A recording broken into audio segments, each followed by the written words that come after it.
G'day everybody.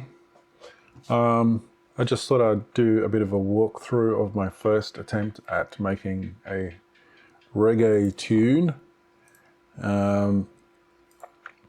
Initially I just had some footage of some hummingbirds at the beach that I wanted some music to, and I decided to create a bit of a video where the hummingbirds were looking at all of the people enjoying themselves on the beach, which you can see on my other channel. And I thought, why not give reggae a go? So this was my first attempt. It's a very lazy attempt because all I did was I drew on the instruments and the plugins that I had, and I just used reggae presets. So there's a little bit of creativity involved, but not all that much, really. You could say I cheated, which is how I like to do things when it comes to music production. You know, without stealing anyone's work, I do like to cheat, because the computer is my instrument, and I like making music. I like producing music with the computer.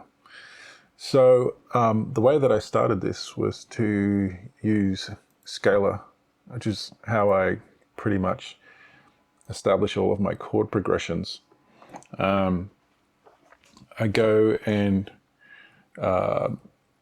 establish a set of chords.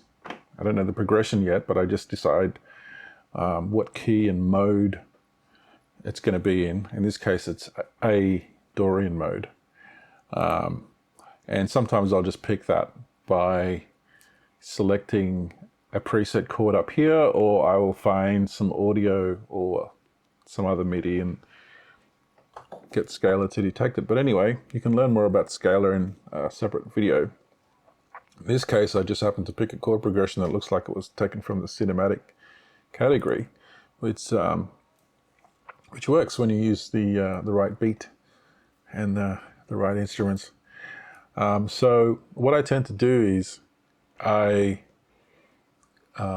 noodle around with my keyboard, my MIDI controller, point it at the chords that are laid out in Scalar, and that way I get my chord progression. So if I go and arm this instance of Scalar here, like that, and I noodle around on my MIDI controller,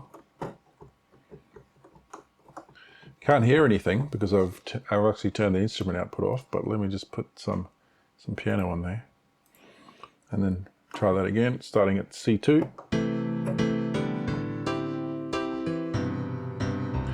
Okay, let me just turn this performance section off. That's confusing issues. Clicking on that. Now when I play a key within this dark zone on the keyboard here, just the white keys,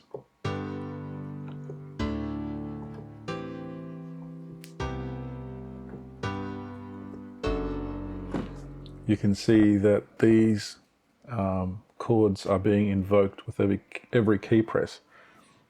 And then you can basically just, the creative side of it is just getting in and setting out the rhythm for those chords to set up your chord progression deliberately.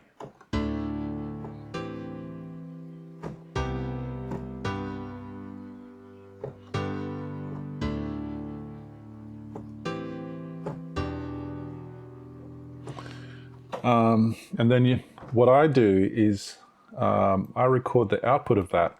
Now you can see down here, let's just make this a bit bigger. You can see this disabled clip here is me actually just recording the MIDI input that I sent to Scalar in order to trigger these chords.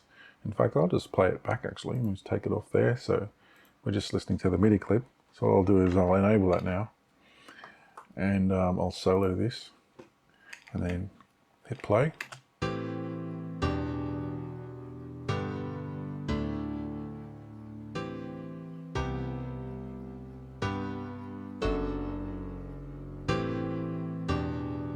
And it looks like that's just on repeat. Well, not quite. So yeah, slightly different. And that became the repeating loop of a chord progression for the entire track. I didn't do any key changes. I didn't do a chorus, you know, verse versus a chorus, nothing, none of that. I just looped that the whole way through, and then I just experimented with different instruments. So I didn't really set out to create a proper song. This was just me noodling around with what I've got to see if I could create some reggae. And I don't know, judge the result for yourself. So once I've noodled around and recorded that, I then just create another instrument track, and then I point the instrument track to the scaler device, as you can see here. So I go under Tools, go into Scaler, and then I can go to the device and I can click on the device.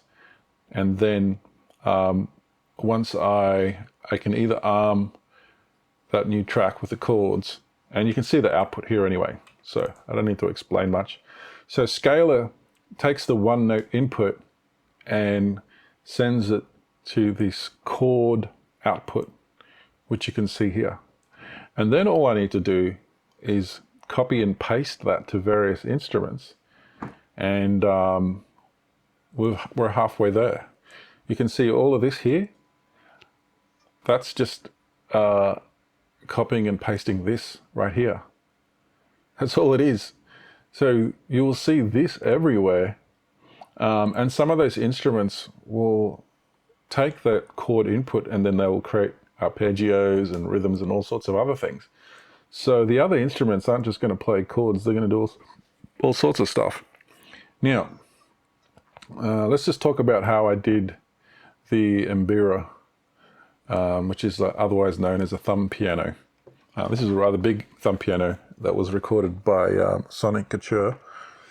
And I really like their plugins, by the way. I've just acquired their instrument collection because it was like 85% off or something, and I was just like, I can't miss that. So you can see this picture in the background. It's that wonderful African thumb piano, which just creates a wonderful melodic tone. Instead of talking, I'll just play it. Let's just solo that. Hit play.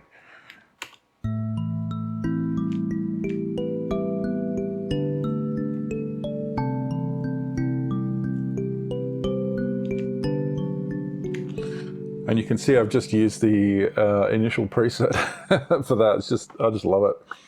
So even that's not particularly reggae thing, it's adding a bit of flavor to the reggae that I don't know, gives a bit of differentiation. Anyway, how did I get all these wonderful notes? Did I play them myself? No, all I did was I went back to Scaler. Now Scaler has this idea of performing different kinds of figures for whatever score or whatever chord you have. And by figures, I just mean, I don't know, melodies. I don't know if someone's got a better way of describing it. Selecting the notes from the chord and then playing a phrase. How's that? So we've got here performances, phrases, rhythms, bass melody, and all this kind of stuff. So it's a hierarchy. So once you've selected one of these categories, that's the top of the hierarchy. And then underneath performances,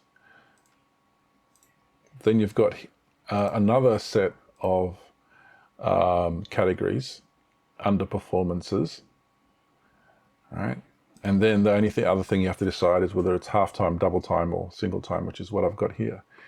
And so all I needed to do is just rerun this and then record it using one of the performance presets to another MIDI clip, and then it just generates these notes. Again, I'm cheating. This is what I did. And then just feed it to an instrument like this thumb piano over here.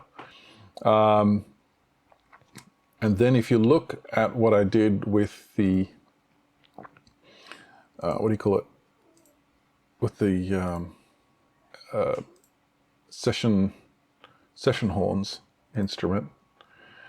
They've got this wonderful animator thing over here, which I set to halftime to suit the beat in this case. And I just picked the Reggae Ska preset, and lo and behold, that's some crazy cool stuff. Now, all I did was copy and paste the chords for my chord progression, and select some phrases here. So the chords tell it what notes to use, and then down the bottom you see where it says C-1. That corresponds to this over here, and the phrase is like the rhythmic pattern for the chord that it's being fed. Okay, so let's just have a listen to that and see if you can figure out what's going on. Let me just close these other windows here. See if you can figure out what is going on. If you've never seen session horns before, or you don't have a copy, or it's new to you, let me just play through this bit.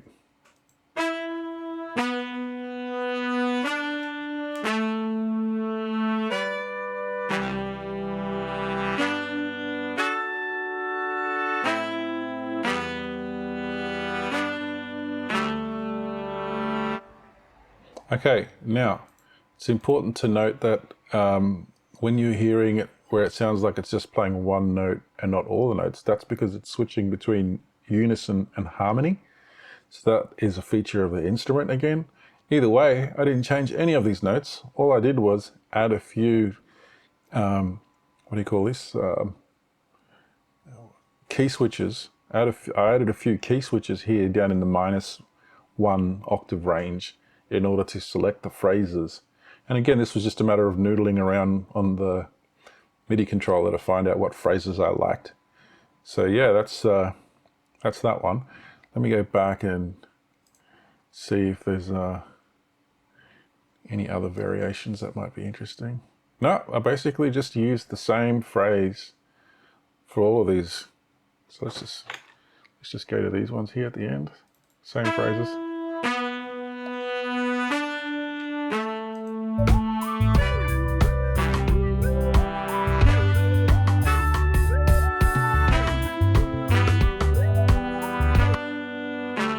Okay, and so here's an important thing to note. If you know anything about Kontakt, you know that you can have multiple instruments loaded into one instance of Kontakt. So you can see here, I've got two Session Horns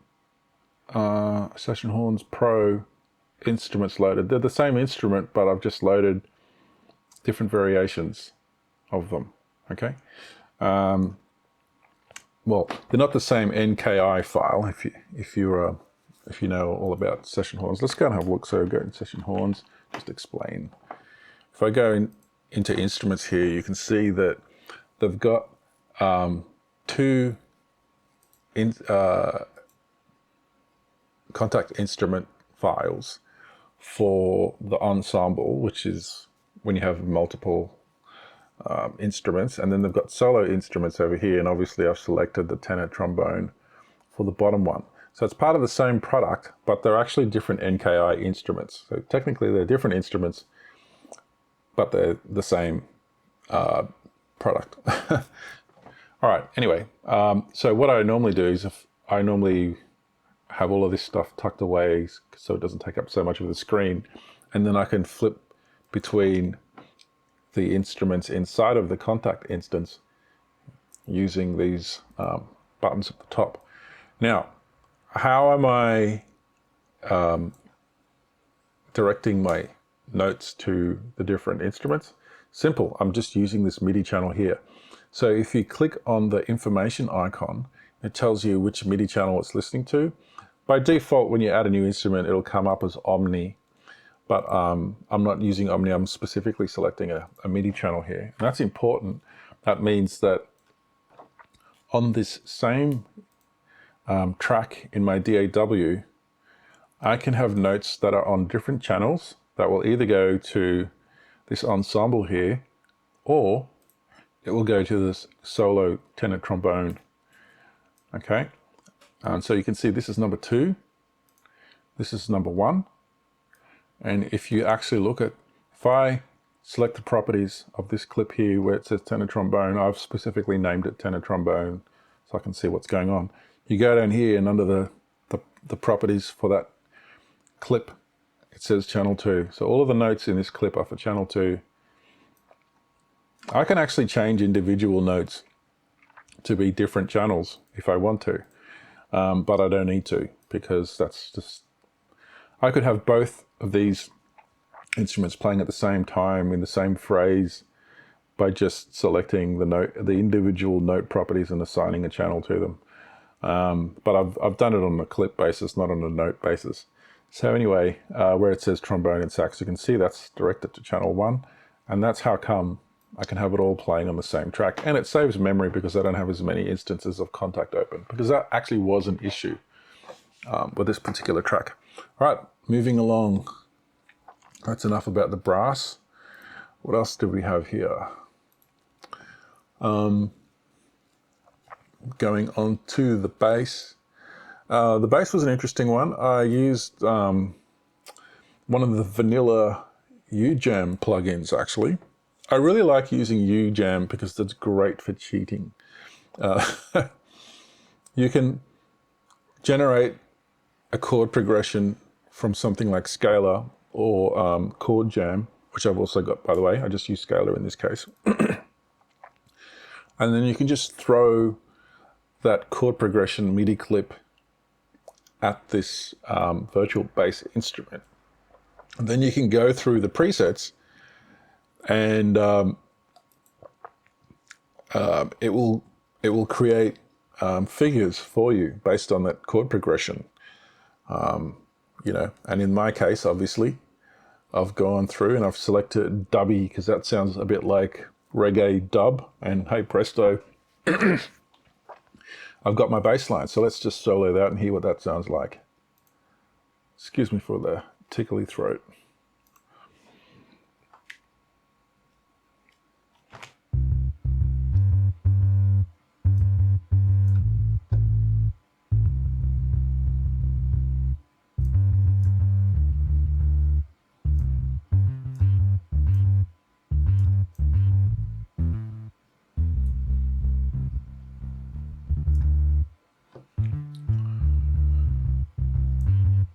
Okay, and I haven't done any variation on that. It basically does the same thing the whole way through. My focus for this song was to just keep it simple and just get a song done. Actually, I was in a hurry. I just had this video footage and I just wanted to create a song, and I managed to do it in a couple of hours just by noodling around with this stuff. If I just turn off all of the other effects, you can hear the plugin actually sounds pretty good by itself.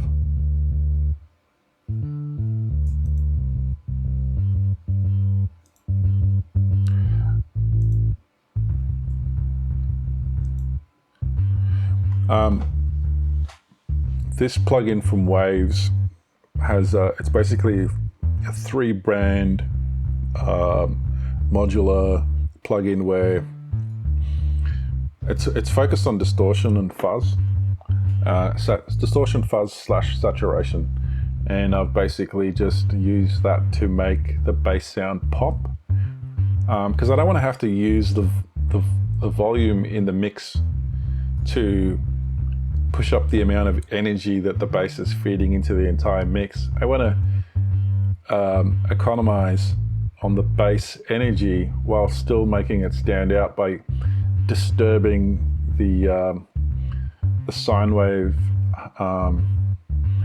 you know, fundamentals that it's generating.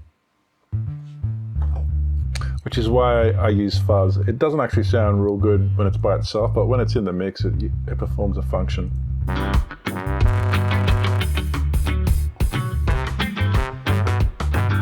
If I disable that, It's almost, when I disable these, the fuzz, the bass almost disappears.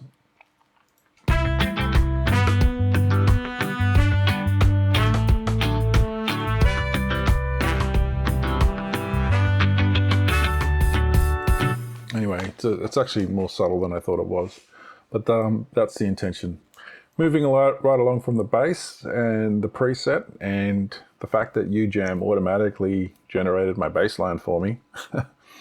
The rhythm guitar, that was, all the work was done with a reggae preset from the Electric Sunburst Deluxe. All of these instruments, by the way, I got as part of Native Instruments Complete Ultimate, which I really, I really had to make sacrifices to get. It's not cheap, but it is amazing, and it allows me to do these things. So yeah, you can see I didn't do any variation on the chord progression that was created in Scalar. I just basically threw it at this preset, and then all I needed to do was choose which phrases to apply to the chord progression. So if we double click on that and have a look, you can actually see down the bottom here, C1, C sharp 1, that goes and chooses these phrases. So if I press play, have a look at this.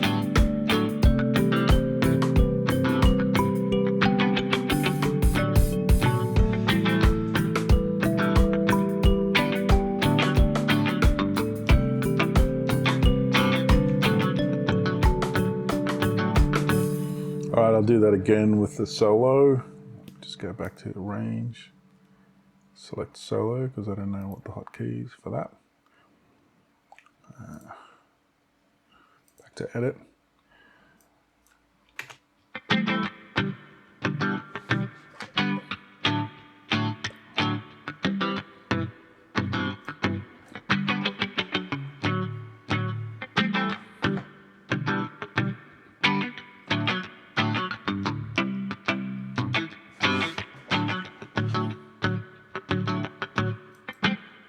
That's it. And I didn't even do any work on the tone, on the guitar tone of that either. I just left it up to the preset.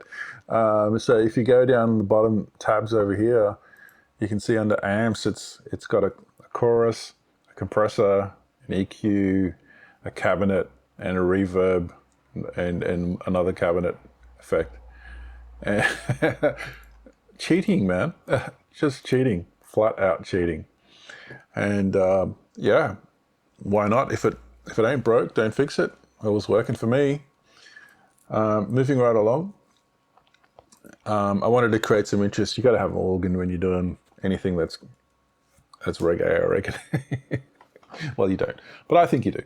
And then if I bring that up here, this is another instrument from Sonic Couture, as you can see there.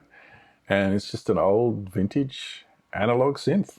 But I actually start off here with a basic built-in vintage organ that's supplied by Native Instruments in their complete package. So let's just solo that out and have a listen. Nothing special.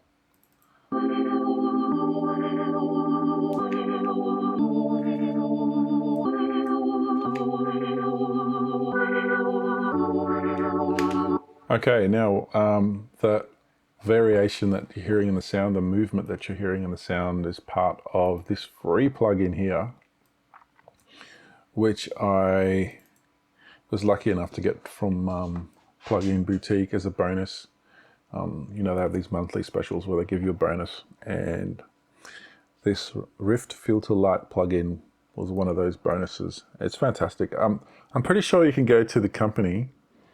I can't remember what the company is. You can go to the company. No, can't click on it. And you can still get this for free, even if you don't get it through Plugin Boutique. Anyway, just look it up, Rift Filter Light. Go and get it, it's free. And then all I did was I created some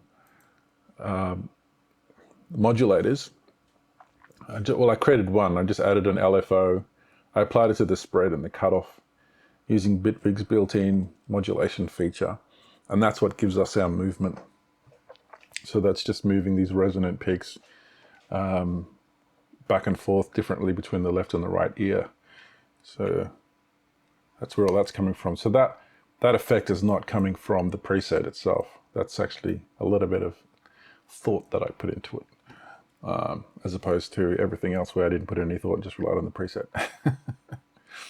Cheating. So let's just go over here where I'll talk about, okay, so previous to this, let's go to this track view. Where am I? Need to double click on here. Okay. So here's all our MIDI clips for the track. As you can see here, these are just the standard chord progression that fell out of Scalar. But over here, we get into something interesting. Where did I get these notes from? I didn't get them from Scalar. I actually got them from Easy Keys. Easy Keys is gone from here now. I just loaded Easy Keys, and then I grabbed the MIDI clip from Scalar, this chord progression. I gave it to Easy Keys, and then I got Easy Keys to apply a style of playing to the chord progression, and it came up with this, and I just love it. I think it's great.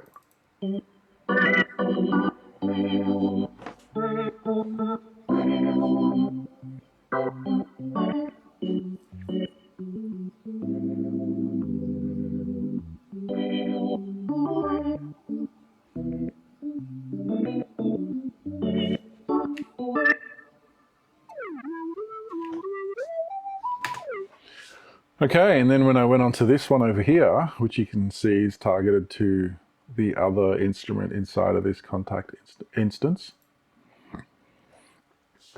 I actually used Scalar's ability to create a phrase and a performance from the existing chord progression. Yeah, and then I just copied it in here and applied it to this. I think the only change I made to this preset is a bit of the glide. The glide wasn't on, so I made it sort of like warp up and down between notes. This was the original sound, and then I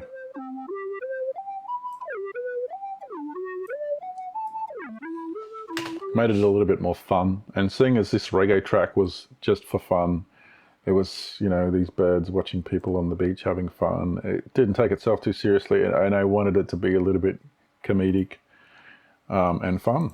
So that's why I added some slide to that preset. And that's it. I think that's all I have to talk about. I won't go through all of the effects and stuff that I did. There's nothing really there that is that interesting. When it came to the drums, I just wanted to thicken up the drums a bit, so I just used a preset from Sheps. Did I use a preset, or did I just make my own? Actually, I think I just added my own settings. I started on the left. You can see I'm only using the preamp section and adding a bit of saturation, but also adding a bit of thump, so that the everything just. Everybody knows that drums in reggae are really thick and chunky, and this is how I got there. I'll just do a before and after. Like, let's just play that. Let's just go to the drums, just solo the drums for a second. Oh, how about we actually solo the drums?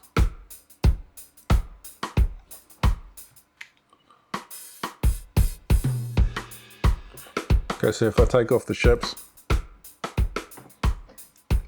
you can see it's a lot thinner.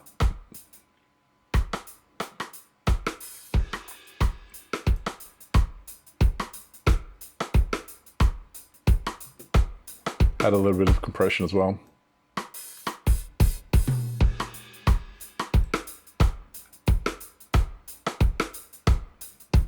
Parallel compression.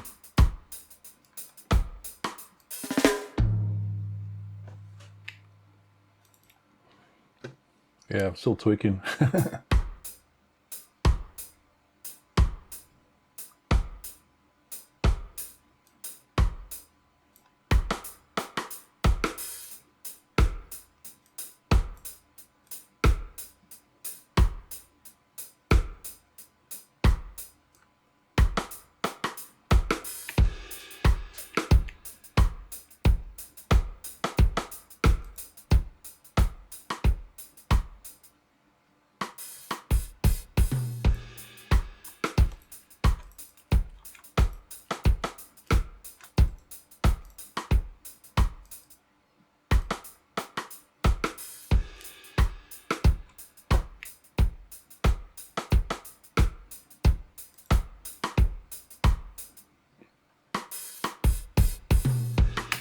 Anyway, you get the idea.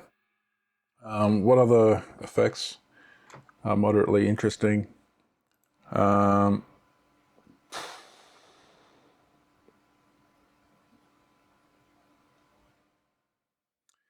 Yeah, on the bass, I did a bunch of stuff to try to make it work.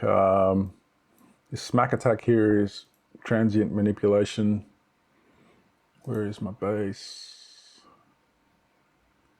Bass is over here. Let's just punch up some bass and see what happens.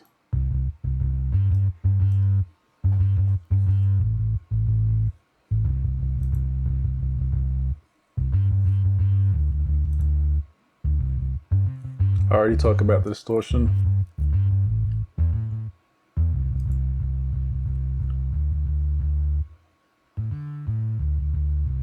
You can see the bass is much more tame without me sticking the smack attack on it. And I actually added a stereo spread to the frequencies above 150 Hertz, as you can see up over here. So minimum frequency 150 Hertz, and then you can have some spread. I'll just do before after. This is without.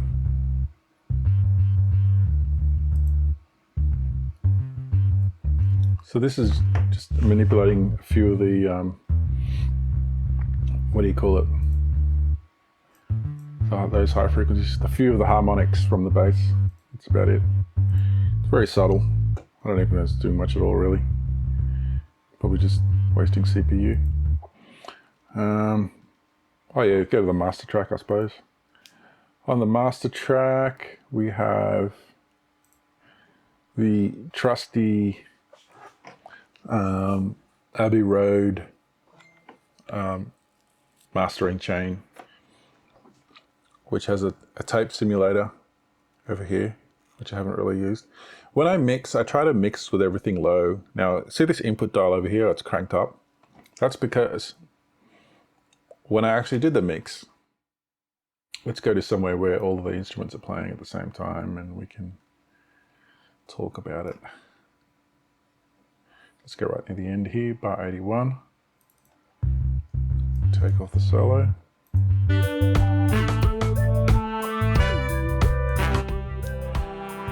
So this is where the levels were sitting while I was doing the mix, because I just like all my dynamic range. I like to mix with low levels, and then when I'm ready to print it out, I just jack up the input into this plugin here, and you know, the rest, as they say, is history. I had a little bit of tape saturation at the end.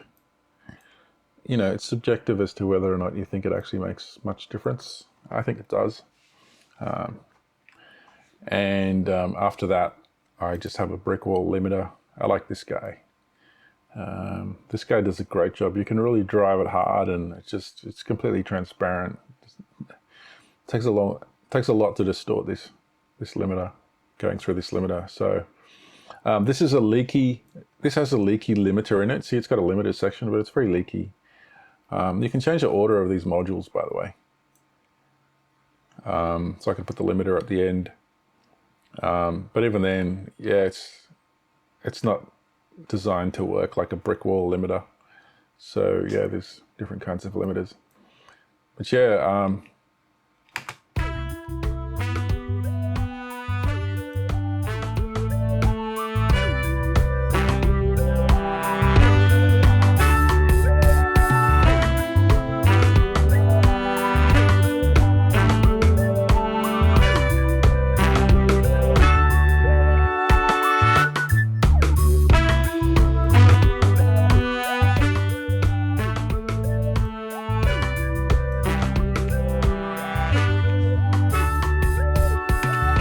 yeah, if you drive this too hard, it doesn't sound good.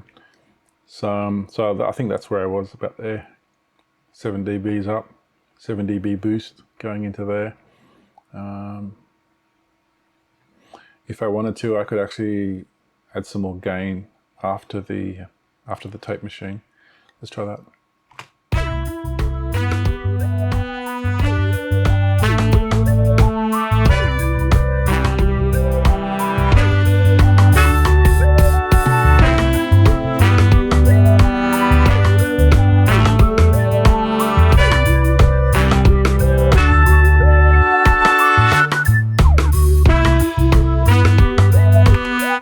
course, that's not how I mix 10 dBs, but I'm just showing you.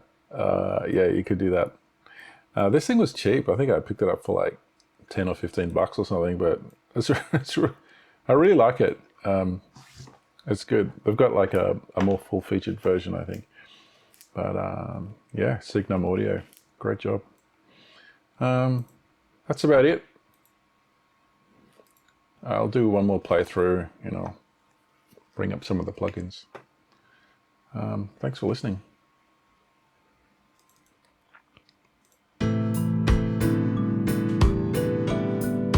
Oop, I forgot to turn scalar off. First of all, turn off the piano off. And that's why I sort of just disabled this clip. Sorry about that. Start again.